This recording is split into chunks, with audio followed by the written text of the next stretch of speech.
Chers amis, mesdames et messieurs, je partage le sentiment de Samy en ce qui concerne l'aspect intimidant de se retrouver sur la scène. Même si j'ai déjà eu l'occasion de le faire, c'était dans d'autres circonstances, c'était pour une lecture en l'occurrence. Me voilà moins stressé à l'idée de libérer du texte et de pouvoir donc vous parler directement. J'aimerais vous dire en tout premier lieu que nous sommes en ce moment en séance plénière du Grand Conseil, mais que nous ne sommes pas en train de parler de budget. La discussion budgétaire devrait avoir lieu, si tout va bien, au mois de janvier, parce que la date de décembre paraît aujourd'hui pratiquement utopique. Ce qui veut dire que nous commencerons l'année probablement avec ce que l'on appelle les 12e provisoires, ce qui signifie qu'il y a, comme vous l'aurez noté, un certain nombre de perturbations budgétaires, un certain nombre de crispations financières qui me fait ressentir un autre sentiment que celui de l'intimidation, celui de la surprise, puisque aujourd'hui, nous nous trouvons rassemblés à l'occasion de ces rencontres théâtrales.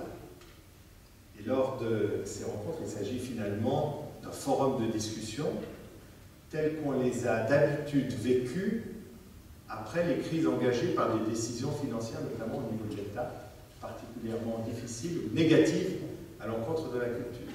Je fais référence ici à la décision de 2004 de sabrer dans les fonds ponctuels, ou encore à la volonté qui s'est manifestée l'espace d'un hiver. C'était une belle saison, je pense, pour cette volonté de transférer totalement les engagements de l'État vers la ville et les communes en matière culturelle. Aujourd'hui, nous voilà donc dans un cycle de concertation qui peut-être nous permettra d'éviter des décisions difficiles, mais qui, en tous les cas, doit montrer que le souffle engagé à l'occasion de ces périodes se maintient. Et je rends un hommage tout particulier à la ville de Genève, à Saint-Denis-Canaan, d'avoir non seulement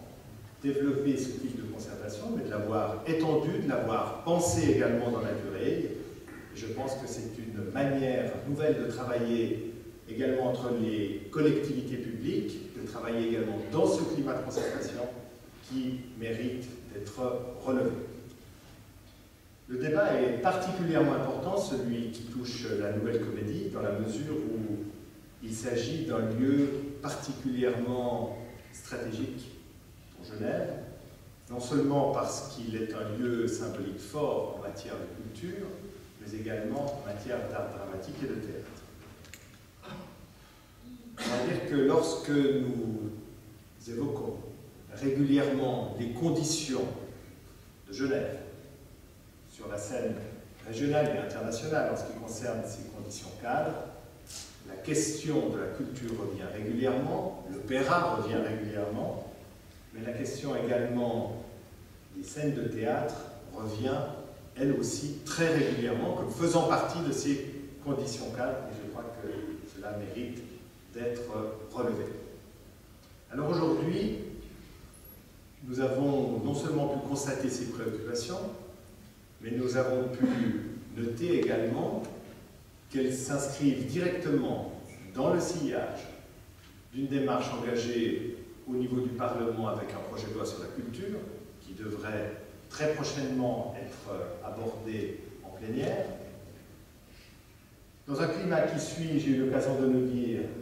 donc, les différents forums du RAC, les 3 forums du RAC qui se sont trouvés organisés entre 2007 et 2009, puis s'inscrit également dans une nouvelle manière de travailler entre la ville et le canton, pour ce qui est très directement des rôles des uns et des autres, non seulement en fonction de l'engagement historique fort, actuel et futur de la ville de Genève, mais également en fonction de cette volonté d'affirmer une place plus grande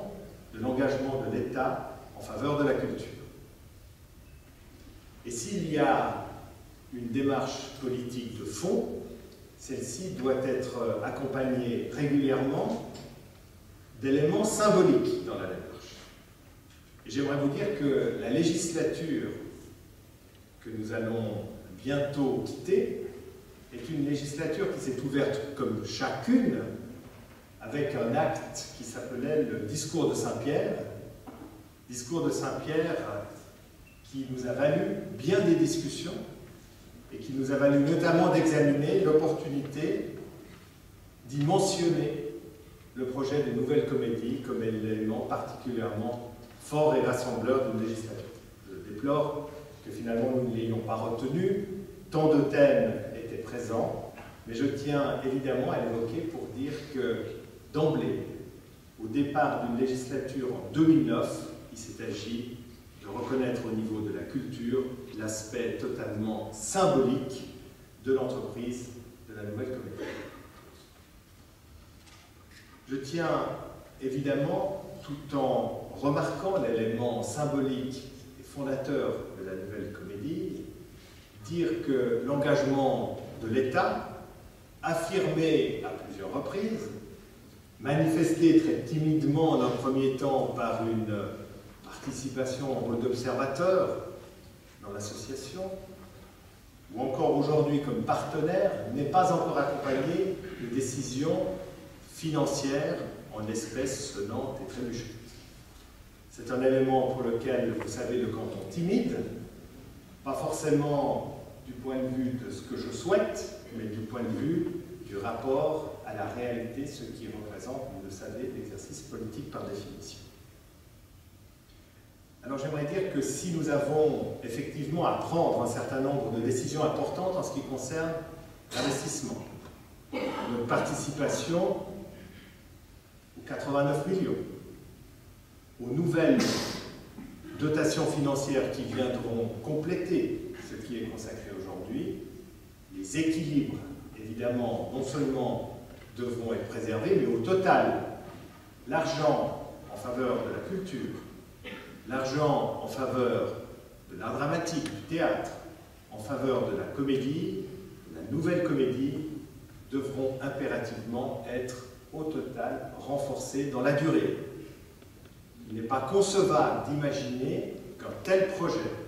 puisse se développer, comme l'on dit très souvent, je l'utilise moi-même fréquemment, à coût constant. Un tel projet est une ambition, est un élément de rassemblement d'une collectivité, de plusieurs collectivités publiques, et mérite incontestablement, exige des moyens supplémentaires. Il n'est donc pas question, à quelconque instant, de pouvoir imaginer renoncer à des fonds ponctuels. J'ai évoqué les discussions difficiles de 2004 pour consacrer un tel lieu en faveur du théâtre. Il s'agit, au contraire, de pouvoir considérer que non seulement l'intégralité de ce qui est consacré aujourd'hui pour le off, moyennant les adaptations régulières, devront non seulement ainsi être préservées, mais également pouvoir, par l'ouverture de la nouvelle comédie, trouver une nouvelle dimension à leur expression. En effet, l'existence de deux salles, l'existence de multiples projets en matière de création, on parle d'une dizaine de projets par année, pour 16 accueils, peuvent nous laisser penser que, jouant sur deux salles, il doit y avoir la possibilité pour l'expression plus institutionnelle et plus alternative du théâtre de trouver une place de rassemblement. La nouvelle comédie ne peut pas être un lieu de séparation, de ségrégation, elle doit être impérativement un lieu de partage. Si la nouvelle comédie doit être consacrée à l'art dramatique et au théâtre, il n'en demeure pas moins qu'elle doit également être conçue de manière ouverte à l'expression des différents arts de la scène. Non pas pour tout mélanger, mais pour permettre simplement à ce qu'un certain nombre de grands spectacles, de danse, d'événements, puissent également trouver l'espace d'une production, le temps et le lieu d'accueil nécessaire à cette entreprise. Je pense que l'ouverture, encore une fois, de ce point de vue, doit être impérativement affirmée. Je l'ai dit en ce qui concerne l'institutionnel et le off, il doit y avoir également cette place pour l'accueil de production comme pour la création et la production. Je pense aussi qu'un tel lieu ne doit pas être un lieu unique, écrasant les autres scènes. C'est pour cela notamment que nous avons voulu, à l'occasion des rencontres que nous avons régulièrement avec la ville de Genève, consacrant un nouveau climat de travail, un nouveau partenariat, l'ouvrir également à la ville de Carouge en fonction de l'impératif de l'investissement pour la scène du théâtre de Carouge. Il ne saurait y avoir l'érection d'une cathédrale nouvelle en faveur de la culture se soldant par la négation ou l'écrasement de scènes consacrées et reconnues. Je tiens effectivement à mentionner qu'un tel lieu doit être aussi, comme c'est prévu dans le projet, un lieu de formation, un lieu de travail, un lieu de répétition, un lieu de rencontre, de débat, un lieu de convivialité, un lieu central manifestant la dimension que nous souhaitons donner également à la culture, celle du renforcement du vivre ensemble, établissant un lien entre les différents individus qui composent notre société. Ces liens sont à l'échelle aujourd'hui de l'agglomération. Une agglomération qui a particulièrement cru au cours du dernier quart de siècle. Une agglomération dont la ville ne représente, pour reprendre l'expression de M. Lochmann tout à l'heure, que le canal historique du phénomène urbain que nous vivons aujourd'hui. En 1950, le canton de Genève n'avait encore aucune ville à part la ville de Genève. Aujourd'hui, nous avons plus de 10 villes, sans parler évidemment de ce qui nous unit dans le projet d'agglomération, d'une part à la côte vaudoise et d'autre part à la France voisine. Le lieu choisi et retenu est symboliquement particulièrement fort. D'abord parce qu'il permet une autre manière de travailler entre l'État et la ville. Je fais ici référence notamment au fait que le terrain appartenant au canton a été cédé à la ville, c'est un élément d'échange, permettant non seulement de pouvoir s'implanter sur le site de la gare des Eaux-Vives, de pouvoir le faire dans un quartier populaire, dans une gare symboliquement forte pour ce que représente ce que l'on appelle Grand Genève, que j'ai régulièrement de la peine à employer, tant il me semble teinté, malgré tout, d'un certain nombre de relents qui, utilisés dans d'autres cas, d'autres pays, peut paraître plus que désagréable. Il ne demeure pas moins que notre agglomération, qui a cru, dans laquelle la croissance économique s'est exprimée avec force,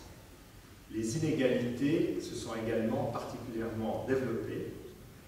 enfermant les individus dans une dimension régulièrement de solitude, d'exclusion pour les plus démunis d'entre eux, qui se traduit également par une forme de coupure vis-à-vis de l'exigence artistique, de la création culturelle, ce qui est particulièrement dommageable. Je place donc, en mon nom et pour le Conseil d'État, la réalisation de cette nouvelle comédie comme particulièrement symbolique pour établir les ponts entre l'accueil et la création, entre l'institutionnel et le off, entre les différentes scènes, et notamment la scène du théâtre de Carouge, dans une dimension de formation réaffirmée où Genève doit remontrer un certain nombre d'ambitions, dans un contexte où la préoccupation sociale, qui s'est trouvée être à l'origine, cela a été rappelé par Hervé Hochenoll, à l'origine de la création de cette comédie, il y a 100 ans, doit être un élément nouveau d'ambition, de résorption des inégalités sociales et de renforcement de la cohésion sociale entre chacune et chacun qui compose notre société. Mon dernier mot est pour consacrer le fait que les discussions budgétaires, j'ai commencé avec cet élément, vont être difficiles. Elles précèdent en plus un débat difficile sur, probablement, la loi sur la culture. Il n'en demeure pas moins, et je tiens à vous le dire, que dans ces arbitrages difficiles, le Conseil d'État n'a remis en cause aucune subvention et que tout ce qui concerne très directement la culture n'a pas été soumis au plan 2012 et 2013 de restriction de 1%, et que tous les projets de loi qui ont été prévus, renforçant notre engagement encore modeste dans la culture, seront maintenus, mais laissent augurer probablement d'une bagarre difficile qui exigera engagement, appui et solidarité pour que l'élément symbolique qui devrait nous permettre de nous retrouver en 2018 se construise au quotidien dès demain. Merci.